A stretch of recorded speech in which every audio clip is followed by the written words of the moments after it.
दोनों चार्जेस हवा में ही रखे हैं, पानी में रखे हैं, मरकरी में रखे हैं, किस में रखे हैं? दोनों के बीच में कहीं ग्लास तो नहीं है, यानी कि ग्लास में तो पैक्ड नहीं है ये, तो दोनों के बीच में जो भी मीडियम रहा होगा उस पर डिपेंड करता है ये प्रोपोर्शनलिटी कांस्टेंट। क्योंकि क्यू का स्क्वायर है इसलिए ए और टी दोनों का क्या कर दिया? स्क्वायर कर दिया। फोर्स का डायमेंशन 11th में रटाया जाता है खूब, mlt -2 mlt -2, तो ये तो याद हो गई।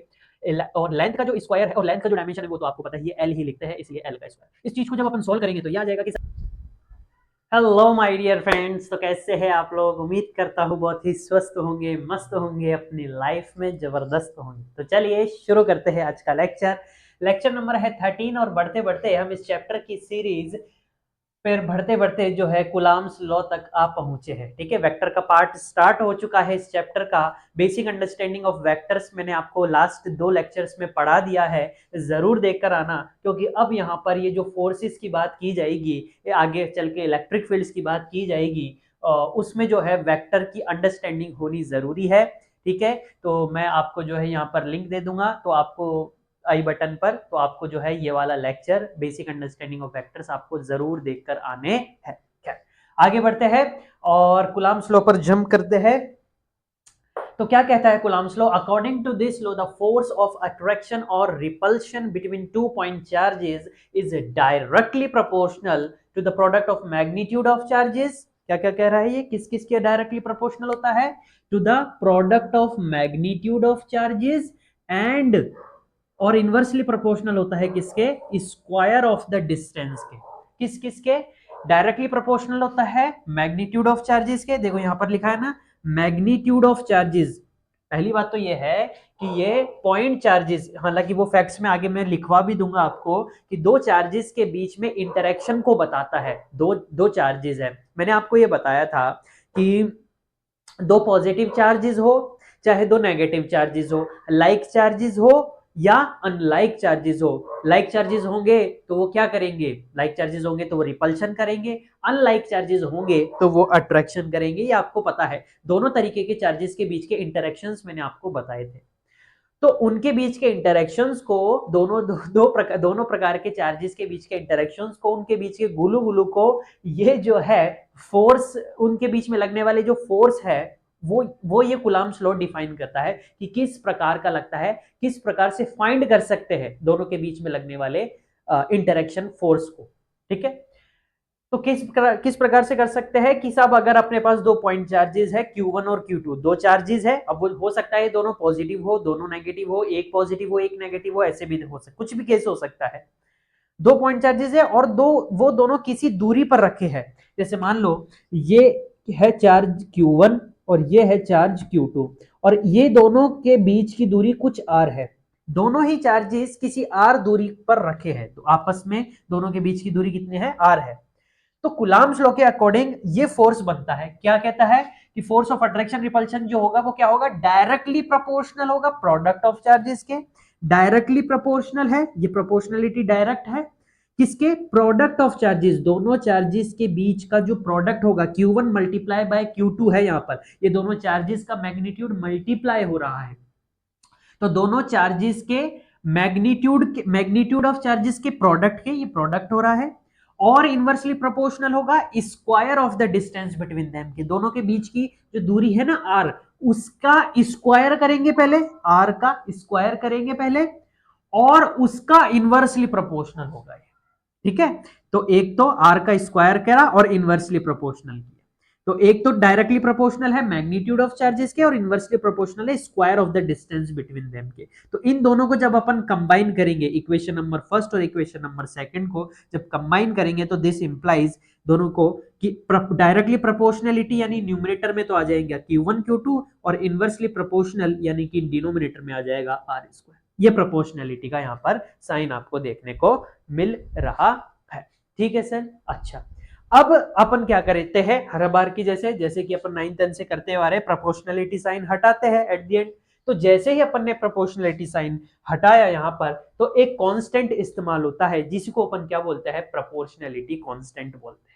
यहाँ पर के क्या है? एक प्रोपोर्शनलिटी कांस्टेंट है। और ये जो आपके पास फॉर्मूला आया है, इसको याद रखना है, यही आपके पास कुलाम्स लॉ का फॉर्मूला है, कुलाम्स फोर्स का फॉर्मूला है। इलेक्ट्रिक फोर्स लिखा हुआ आएगा, कई बार कुलाम्स फोर्स लिखा हुआ आएगा, फोर्सेस बिटवीन टू चार्जेस लिखा हुआ आएगा, ये आएगा कुल मिला के। क्या बताता है? फोर्स को बताता है, जो दो चार्जेस के बीच में लगने वाले फोर्स को बताता है। हो सकता है अट्रैक्टिव फोर्स लग रहा हो सकता है रिपल्सिव फोर्स लग रहा हो, ये डिपेंड करेगा नेचर ऑफ चार्जेस पे, ये आपको पता है। के क्या होता है यहाँ पर? प्रोपोर्शनलिटी कांस्टेंट होता है, और इसकी जो वैल्यू है वो डिपेंड करती है नेचर ऑफ मीडियम पर। किस पर सर? डिपेंड करती है नेचर, कि साहब ये दोनों चार्जेस हवा में ही रखे हैं, पानी में रखे हैं, मरकरी में रखे हैं, किस में रखे हैं? दोनों के बीच में कहीं ग्लास तो नहीं है, यानी कि ग्लास में तो पैक्ड नहीं है ये। तो दोनों के बीच में जो भी मीडियम रहा होगा उस पर डिपेंड करता है ये proportionality constant between the charges, और साथ ही सिस्टम ऑफ यूनिट्स पर भी, कि कौन सा यूनिट लिया है अपन ने। ठीक है, जनरली अपन ऐसा यूनिट लेकर के चलते हैं, इसलिए इसकी वैल्यू यही आती है निकल करके। यही तो ऐसा यूनिट लेते हैं, फोर्स की यूनिट न्यूटन हो गई, मीटर स्क्वायर, कुलाम, ये सब ऐसा यूनिट ही तो है लेकिन अगर चार्ज का कोई दूसरा यूनिट्स भी ले रहे हैं, एब, कुलाम वगैरह, ईएसयू, इलेक्ट्रोमैग्नेटिक यूनिट, इलेक्ट्रोस्टैटिक यूनिट, तो फिर जो है के की वैल्यू फिर वहां पर अलग होती है। ये तो सिस्टम ऑफ यूनिट्स पर और नेचर ऑफ मीडियम पर डिपेंड करता है, जो कि चार्जेस के बीच का है। जनरली तो ये इसी पर डिपेंड करेगा अपने सिलेबस में, इस पर तो ना के बराबर ही डिपेंड करेगा, ये तो कहीं देखने को ही नहीं मिलता। सिर्फ यही वेरी करता है, दोनों के बीच का जो मीडियम है उसी को वो वेरी करा देता है, बदल देता है। और वैक्यूम और एयर, यदि दोनों के बीच का जो मीडियम है वो एयर है या वैक्यूम है, दोनों ही केस के लिए के की वैल्यू जो आपके पास निकल करके आती है वो कितनी होती है? 9 मल्टीप्लाई बाय 10⁹ निकल करके। किसके लिए है ये याद रखना? एयर के या वैक्यूम, दोनों में से कोई सा भी मीडियम आ जाए। वैक्यूम का मतलब क्या होता है? No medium. वैक्यूम मतलब कोई मीडियम ही नहीं है वहां पर, यानी कि हवा बिल्कुल नहीं है। वैक्यूम को जनरली ऐसे भी नहीं बोलते, वैक्यूम को बोलते हैं नो मीडियम, कि वही कोई मीडियम नहीं है। एयर मतलब कोई मीडियम है, जिसको बोला है एयर। मीडियम का नाम क्या है? कि ये सब एयर है। ठीक है, तो चाहे वैक्यूम हो चाहे एयर हो, दोनों के लिए ही के की वैल्यू यहाँ पर कितनी होती है एसआई यूनिट में? 9 टाइम्स 10⁹ न्यूटन मीटर स्क्वायर पर कूलम स्क्वायर। यहां पर सर अब आपको एक नई चीज देखने को मिल रही होगी, अपसाइलन नॉट। ये देखो, इसको अपन कैसे रीड करते हैं? इसको रीड करते हैं ऐसे, अपसाइलन नॉट। ठीक है, एप्साइलन नॉट, ये ग्रीक वगैरह का जो लेटर होता है उस पर ये डिपेंड करता है, वहां की जो एबीसीडी चलती है उस पर ये चीजें जो है, उनके प्रोनाउंसिएशन जो है वहां से ये चीज ली जाती है। तो अपसाइलन नॉट, इसको लिखा ऐसे जाता है, रीड ऐसे किया जाता है, और यहाँ पर ये चीज है क्या? इसको बोलते हैं परमिटिविटी ऑफ वैक्यूम और एयर। एयर या वैक्यूम की जो परमिटिविटी है वो यहाँ पर इस्तेमाल की गई। क्यों? क्योंकि मीडियम क्या लिया है अपन ने? वैक्यूम और एयर, इसलिए उसी मीडियम की परमिटिविटी जो होती है उसको क्या पढ़ा जाता है? अपसाइलन नॉट पढ़ा जाता है, और इस हिसाब से लिखा जाता है।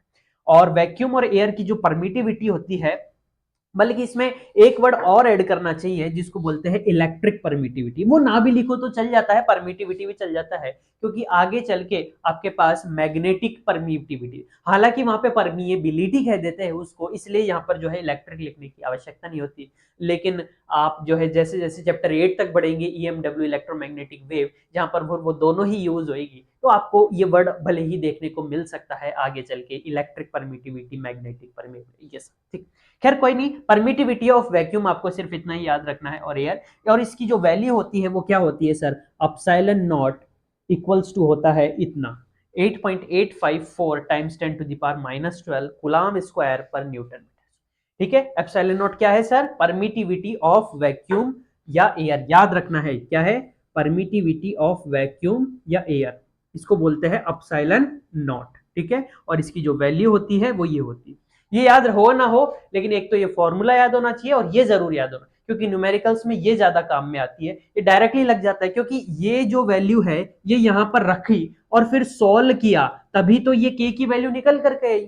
अरे यार, ये जो एप्सिलॉन नॉट की वैल्यू है ये यहाँ पर रख दो, पाई की वैल्यू हमको पता है 22/7 या 3.14, फिर इस पूरे को जब सॉल्व करोगे तो यही निकल करके आएगा। ठीक है, तो ये ज्यादा याद रखना है आपको रादर देन दिस। ठीक है, अब इसका डायमेंशनल फॉर्मूला देखते हैं और आगे फिर अपन प्रोसीड करते हैं, यहां तक आप नोट करो। ठीक है, 1 2 3 4, हाँ तो नोट कर लिया होगा। अब देखते हैं dimensional formula of epsilon not. Epsilon not की वैल्यू अपन ने देखी, अब उसका डायमेंशनल फॉर्मूला भी देखते हैं। वैसे तो आपने पढ़ रखा होगा, 11th में कभी कभार आता भी है, बट ठीक है कोई बात नहीं, लेकिन अच्छा इंपॉर्टेंट भी है क्योंकि कभी कभार ये पूछा भी जाता है, ठीक है। एप्सिलॉन नॉट का डायमेंशनल फॉर्मूला देखो कैसे आता है। अपन ने क्या देखा, अपन ने देखा कि सर अपने पास क्या होता है, force equals to 1/4 pi epsilon naught Q1 Q2 by R square. तो कुछ ही नहीं, अपने को क्या करना है, बस Q को ऊपर भेजना है। ये जो Q है, ये जो Q है ये क्या है, ये चार्ज है। चार्ज का डायमेंशन का स्क्वायर अपॉन में फोर्स के डायमेंशन और टाइम्स लेंथ का डायमेंशन का स्क्वायर। ये कैसे आया, देखो ये जो चार्ज का डायमेंशन है, ये एप्सिलॉन नॉट को इधर भेज दिया मैंने, तो ये फोर्स नीचे आ जाएगा। इसको तो इग्नोर करो, ये तो कांस्टेंट है, तो फोर्स का डायमेंशन नीचे आ गया। और इधर ऊपर क्या है, चार्ज 2 बार है, यानी कि चार्ज के डायमेंशन का क्या होगा, स्क्वायर। और आर क्या है, रेडियस। रेडियस एक लेंथ एलिमेंट है, इसलिए लेंथ के डायमेंशन का स्क्वायर। इसलिए इस हिसाब से ये चीज लिखी गई है। अब हमको पता है कि चार्ज का डायमेंशन 80 होता है। सर कैसे, क्योंकि हमने पढ़ रखा है करंट इक्वल्स टू क्या होता है, charge upon time, rate of flow of charge को ही करंट बोलता है। ये तो 10th में भी आ जाता है, नहीं पता तो याद रखना। तो यहां से Q कैसे आ जाएगा, टाइम को उधर भेजेंगे, तो यहां से Q आ गया। ये चीज मैंने आपको पहले भी बताई थी। तो करंट जो होता है I, उसका उसका जो यूनिट होती है वो क्या होती है, A और एम्पियर, और उसके जो डायमेंशन होता है वो भी A ही होता है, और टाइम का डायमेंशन T होता है। इसलिए अब चूंकि Q का स्क्वायर है, इसलिए A और T दोनों का क्या कर दिया, स्क्वायर कर दिया। फोर्स का डायमेंशन 11th में रटाया जाता है खूब, MLT-2 MLT-2, तो ये तो याद हो गई। और लेंथ का जो स्क्वायर है और लेंथ का जो डायमेंशन है वो तो आपको पता ही है, L ही लिखते हैं, इसलिए L का स्क्वायर। इस चीज को जब अपन सोल्व करेंगे तो ये आ जाएगा कि साहब m जो है वो ऊपर जाएगा, तो नीचे पावर 1 है, ऊपर जाकर के -1। लेंथ कितनी हो रही है सर, एक 1 ये और एक ये, 2 + 1 3, जैसे ही ऊपर जाएगी -3। टाइम कितना हो रहा है सर, नीचे -2 है, ऊपर 2 है, नीचे वाला -2 जैसे ही ऊपर जाएगा, मैंने आपको बताया पावर शिफ्टिंग में साइन बदल जाते हैं, तो -2 ऊपर जाते ही +2, 2 + 2 4 हो जाएगा। एम्पियर का स्क्वायर पहले से ही ऊपर हो जाए, तो ये आ गया आपके पास क्या चीज, एप्सिलॉन नॉट का डायमेंशनल फॉर्मूला, जो कि आपको याद रखना है या और निकालना भी आना चाहिए कि किस हिसाब से निकाला। ये मैंने आपको बताया किस हिसाब से निकालना, ठीक है। आप चाहो तो इसको हेल्प के लिए लिख सकते हो साइड में, ठीक है। आगे देखते हैं, थस फॉर वैक्यूम और air the force between two point charges. तो इस हिसाब से क्या हो जाएगा भाई, अपन ने क्या देखा था, हमने देखा था कि सर F इक्वल्स टू क्या होता है, K Q1 Q2 by R square. और हमने पढ़ा कि K बराबर क्या था, K बराबर था sir 1/4 pi epsilon not, 1/4 pi epsilon not. तो K की वैल्यू जैसे ही यहां पर रखेंगे तो यही तो वैल्यू निकल करके आएगी, 1/4 pi epsilon naught Q1 Q2 by R square. Simple सी बात है, ठीक है सर। अच्छा, तो ये अपने पास फाइनली ये फॉर्मूला आ गया जो कि आपको याद रखना है। और यहाँ पर ये जो है किसको डिनोट कर रहा है, ये के ही तो है, जिसकी वैल्यू आपको याद रखनी है, 9 × 10⁹ न्यूटन मीटर स्क्वायर पर कूलम्ब स्क्वायर। ये के की वैल्यू आपको न्यूमेरिकल्स के लिए याद ही रखनी है, ठीक है। ये तो सब दिया हुआ होगा, चार्जेस की वैल्यू और मैग्नीट्यूड। के की वैल्यू आपको कभी कभार दे भी देता है, नहीं देता तो आपको याद रखनी पड़ेगी मीडियम के हिसाब से, ठीक है।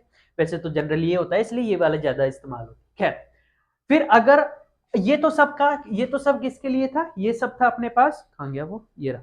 ये तो सब था अपने पास वैक्यूम के लिए, वैक्यूम और एयर के लिए।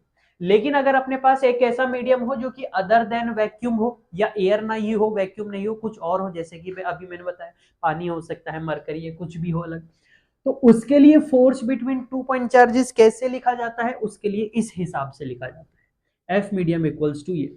अब यहां पर अगर आप ध्यान से देखोगे तो एप्सिलॉन नॉट नहीं है इसकी जैसा, बाकी सब सेम ही है, एप्सिलॉन नॉट नहीं है, सिर्फ एप्सिलॉन लिखा है। क्यों, क्योंकि मीडियम बदल गया, क्योंकि मीडियम बदल गया। मीडियम अब वैक्यूम और एयर नहीं है, वैक्यूम और एयर के लिए ही एप्सिलॉन नॉट था। याद करो एप्सिलॉन नॉट क्या बताया था, परमिटिविटी ऑफ वैक्यूम और एयर।